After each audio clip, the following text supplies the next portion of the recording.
तो last class में हम लोगों ने प्रॉपर्टीज़ ऑफ पैरेललोग्राम वाला काम शुरू कर दिया था। ठीक है, तो जो प्रॉपर्टीज़ ऑफ पैरेललोग्राम है, ठीक है, उसमें आप कहाँ तक पहुँच चुके हो? आपने बेसिकली ये पढ़ लिया कि how to define a parallelogram. Point number 2 आपने ये पढ़ा कि कौन कौन सी जो प्रॉपर्टीज़ होती हैं वो पैरेललोग्राम के अंतर्गत आती हैं, जैसे कि अपोजिट साइड्स आपकी इक्वल रहेंगी। ठीक है, आप अपोजिट एंगल्स इक्वल बता सकते हो। ठीक है, अच्छा, और उसके अलावा डायगोनल्स जो हैं एक दूसरे को क्या करेंगी, बाइसेक्ट करेंगी। ठीक है, ओके, डन। अब ऐसे में अभी हमने लास्ट वाली क्लास में ये चीज़ तो सीख ली कि किस तरीके से अपोजिट एंगल्स एक पैरेललोग्राम के इक्वल होते हैं और किस तरीके से उसके जो अपोजिट साइड्स होते हैं वो आपस में इक्वल होते हैं। अभी हम लोगों को अपनी जो तीसरी प्रॉपर्टी है पैरेललोग्राम की वो प्रूफ करना है। वो कुछ इस प्रकार से है कि आपके पास जो पैरेललोग्राम में डायगोनल्स होते हैं ना, वो डायगोनल्स एक दूसरे को क्या करते हैं, बाइसेक्ट करते हैं। डायगोनल्स बाइसेक्ट ईच अदर, ये बात याद रखना। अच्छा, अब what do you mean by the term bisect, ये मैं ऑलरेडी आपको लास्ट क्लास में बता चुकी हूँ। ठीक है, पिछली क्लास में मैंने बाइसेक्ट का मतलब क्या होता है ये बताया था, और इवन मैंने ये भी बताया था कि स्टूडेंट्स कहाँ पे मिस्टेक करते हैं।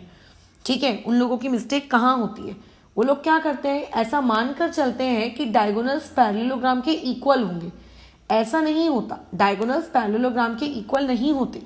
ठीक है, वो ऐसा मानकर चलते हैं कि जो दोनों डायगोनल्स हैं वो दोनों डायगोनल्स आप लोगों के 90 डिग्री फॉर्म कर रहे होंगे जिस पॉइंट पे वो इंटरसेक्ट कर रहे हैं। ऐसा नहीं होता। डायगोनल्स के रिस्पेक्ट में पैरेललोग्राम की मात्र एक ही प्रॉपर्टी होती है, और वो क्या है कि डायगोनल्स एक दूसरे को बाइसेक्ट करते हैं, यानी कि जिस पॉइंट पे वो दोनों एक दूसरे को कट करते हैं उस पॉइंट के अलोंग उन दोनों के इक्वल टुकड़े हो जाते हैं। ठीक है, जैसे अगर एक डायगोनल ए बी है तो अगर ओ पॉइंट पे उन दोनों ने क्या किया, एक दूसरे को कट किया, तो इससे क्या हो जाएगा बताओ, इससे ये हो जाएगा कि ए ओ और बी ओ, ठीक है, ये दोनों क्या हो जाएंगी, आपस में इक्वल, बराबर है। ठीक है, तो अब आगे कंटिन्यू करें।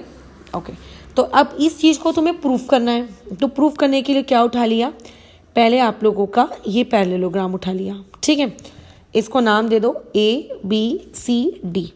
अच्छा, ये आपने डायगोनल क्रिएट कर ली एक, और ये आपने एक दूसरी डायगोनल क्रिएट कर ली बी डी, और दोनों मान लेते हैं किस पॉइंट पे इंटरसेक्ट कर रही हैं, ओ पॉइंट पे।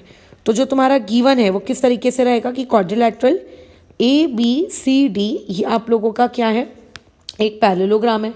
मैं यहाँ पे पैरेललोग्राम का सिंबल देती हूँ, इसका ये मतलब नहीं है कि तुमको भी पैरेललोग्राम का सिंबल देना है। ठीक है, तुम नहीं दोगे, तुम पूरी पैरेललोग्राम की क्या करोगे, स्पेलिंग लिखोगे। ठीक है, तुम वाली हरकत मत करना। अच्छा ठीक है, अब आगे आओ। और आपको क्या इन्फॉर्मेशन दी हुई है कि ए सी और जो आपका बी डी है, एक मिनट, ओहो, 2 मिनट।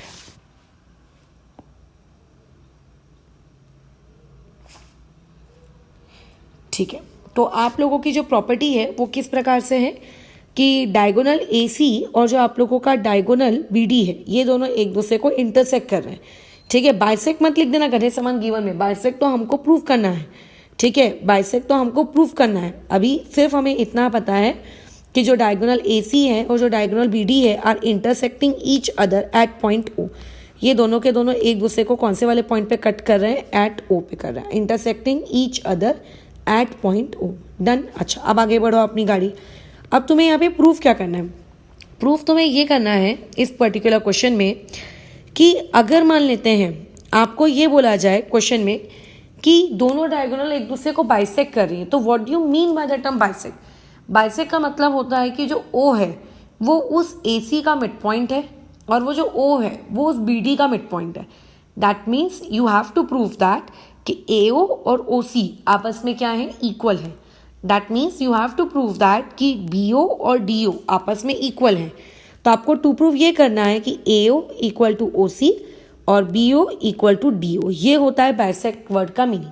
अब इसको टू प्रूव है, अब इसको प्रूफ कैसे करोगे, तो आ जाते हैं हमारे प्रूफ पे, कोई तकलीफ नहीं है, सिंपल है। आपको दो ट्रायंगल्स को आपस में कॉन्ग्रुएंट प्रूफ करना होगा। ठीक है, इतना तो समझ में आता है कि आपको दो ट्रायंगल्स को कॉन्ग्रुएंट प्रूफ करना होगा, बट आप कौन से दो ट्रायंगल्स को कहाँ पे कॉन्ग्रुएंट प्रूव करने वाले हो, ये आपकी सबसे पहली चॉइस होनी चाहिए। किन दो ट्रायंगल्स को आपको यहाँ कॉन्ग्रुएंट प्रूव करना है।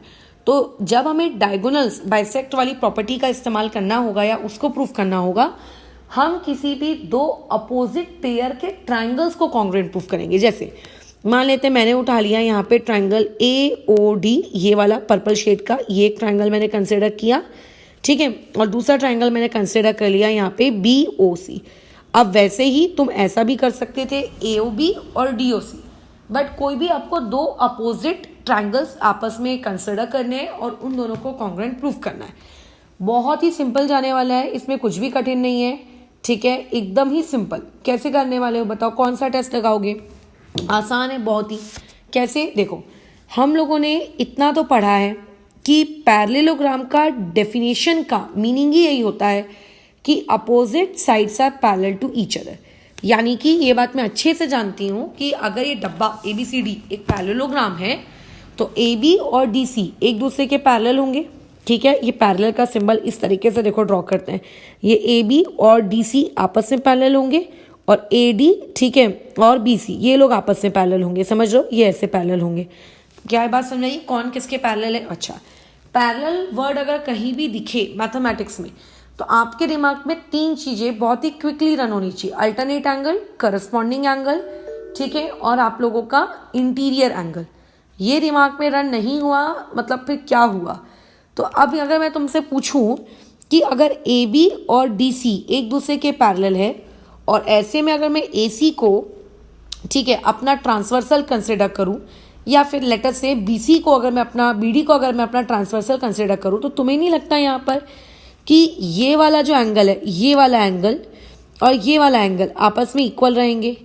क्यों इक्वल रहेंगे दोनों एंगल?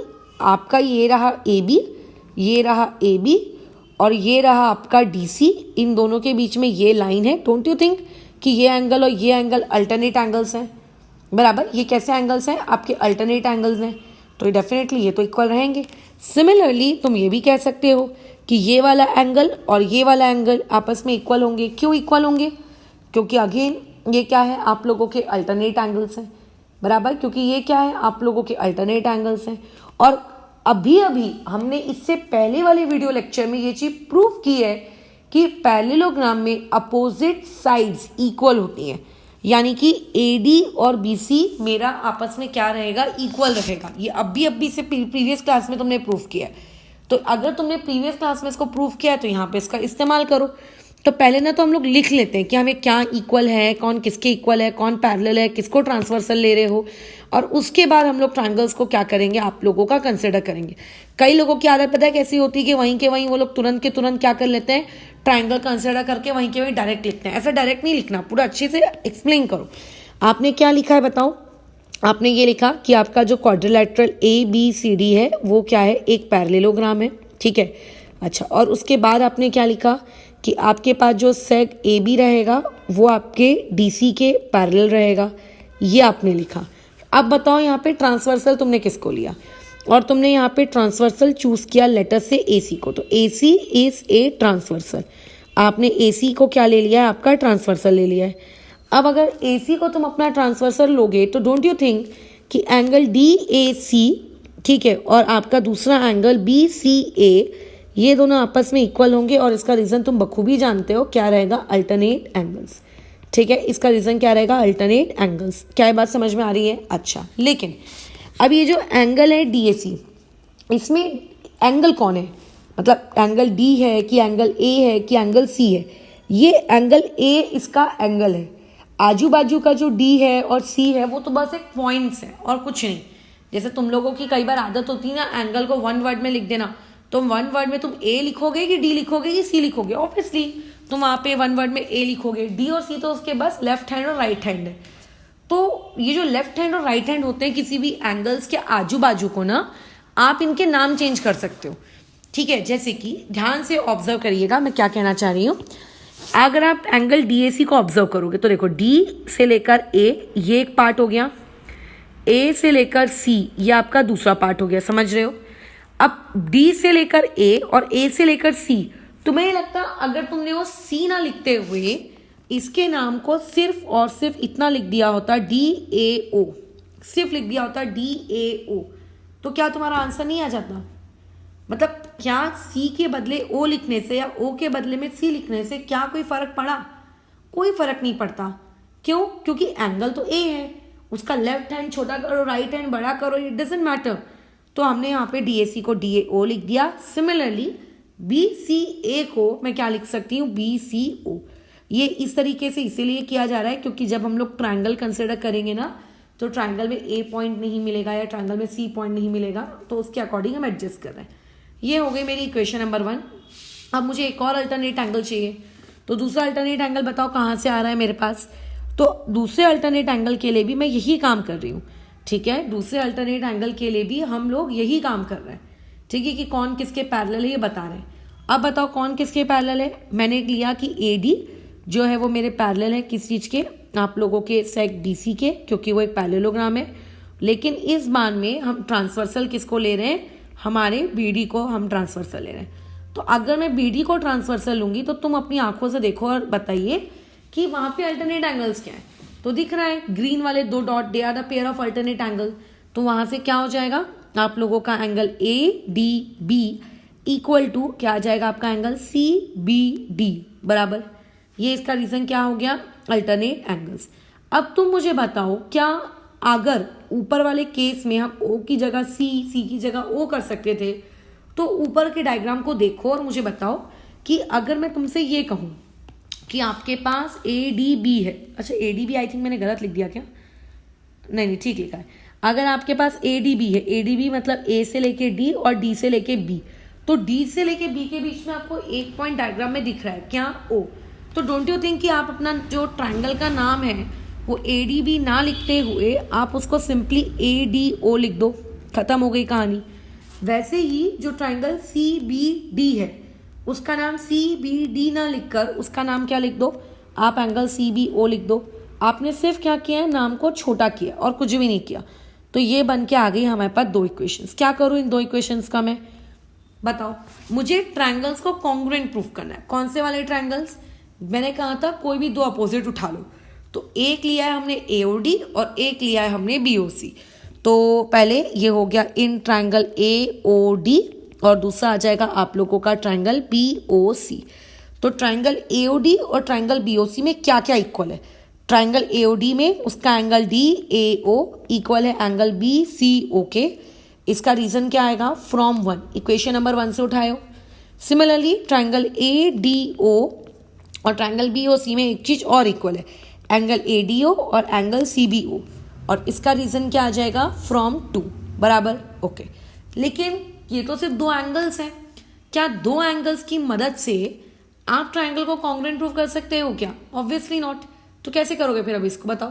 तो ऐसे में हमने क्या कहा था प्रीवियस क्लास में, हम इस प्रॉपर्टी का इस्तेमाल ऑलरेडी कर चुके हैं कि यदि आपके फिगर एक पैरेललोग्राम है तो उसकी अपोजिट साइड्स क्या होती हैं?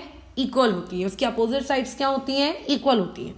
तो इसका मतलब AD और BC आपस में इक्वल होगा, AB और DC भी इक्वल होगा। बट हमने जो ट्रायंगल लिया है उस ट्रायंगल में कौन सी साइड आ रही है? AD और BC आ रही है, इसलिए मैं AD BC के बारे में बात कर रही हूँ। तो यहाँ पे क्या लिख दोगे कि आपका जो सेक AD है वो इक्वल है किसके? सेक BC के। और इसका रीजन बस वहाँ पे क्या लिखना है तुम लोगों को? Opposite sides of a parallelogram. ठीक है, ये आप लोगों ने इंफॉर्मेशन वहां पे लिख दी। डन।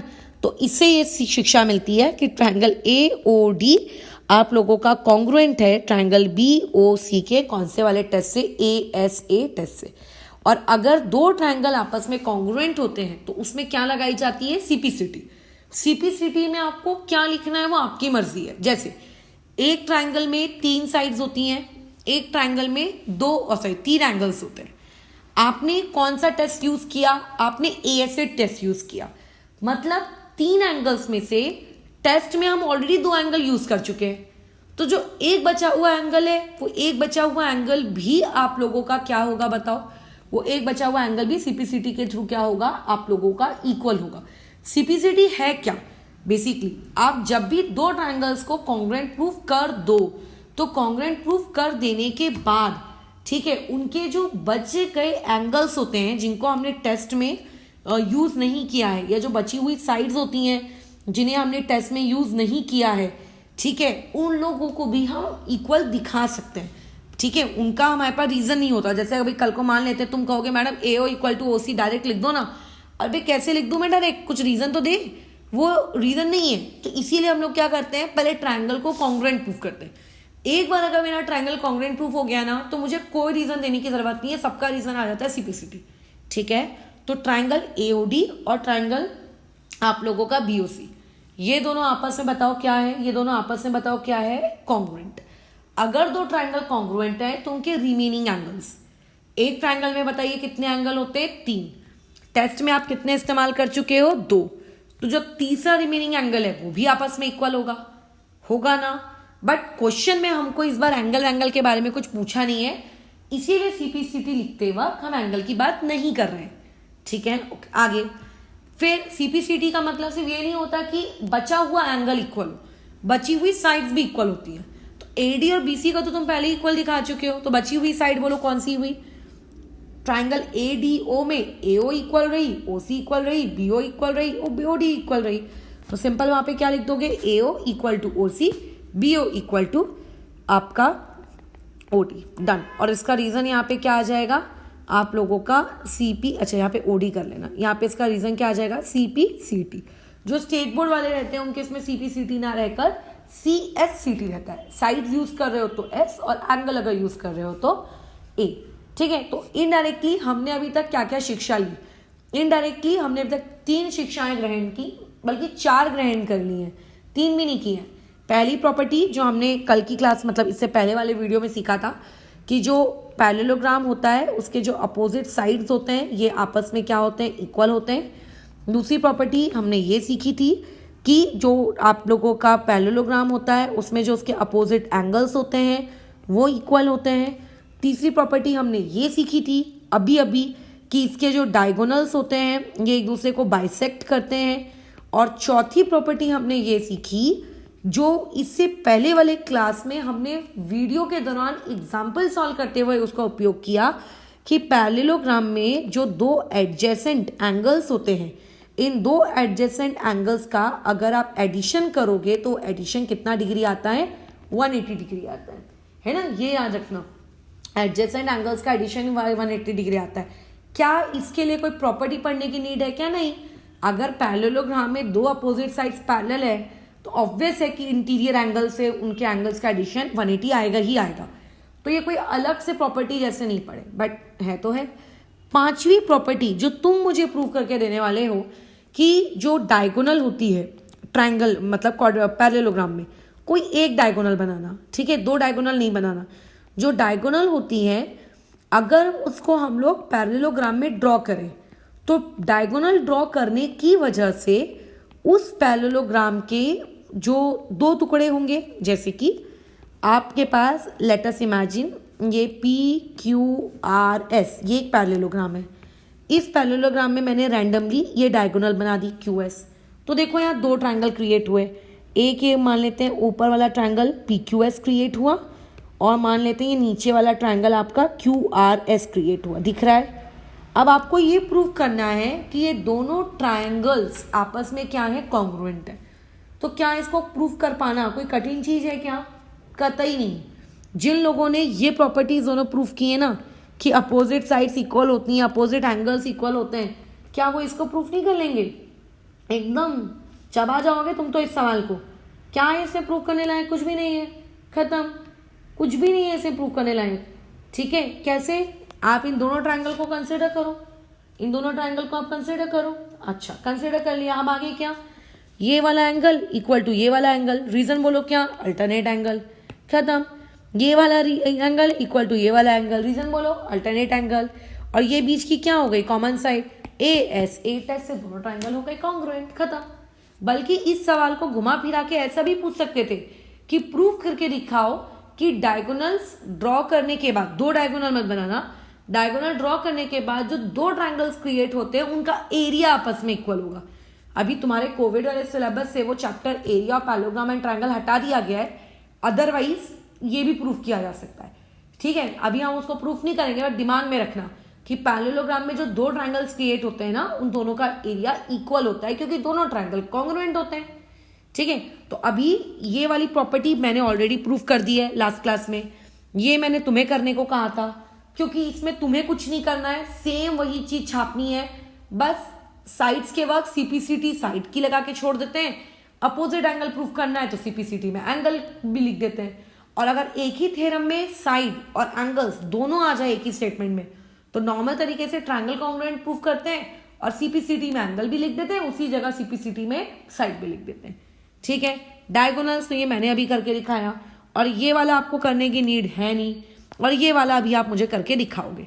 तो जिस इंसान ने ये किया है, ये क्या होता है, ट्रायंगल्स को कॉन्ग्रुएंट प्रूव करने की बारी तो सीपीसीटी लगाई थी ना, तो बस जिसको ये आता है वो ऑलरेडी वो भी कर सकता है, डन।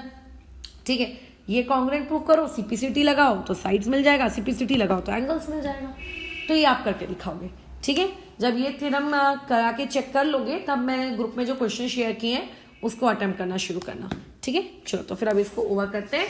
पैरेललोग्राम की दुनिया, पैरेललोग्राम के पहले सवाल बनाएंगे, फिर हम लोग नेक्स्ट वाला टॉपिक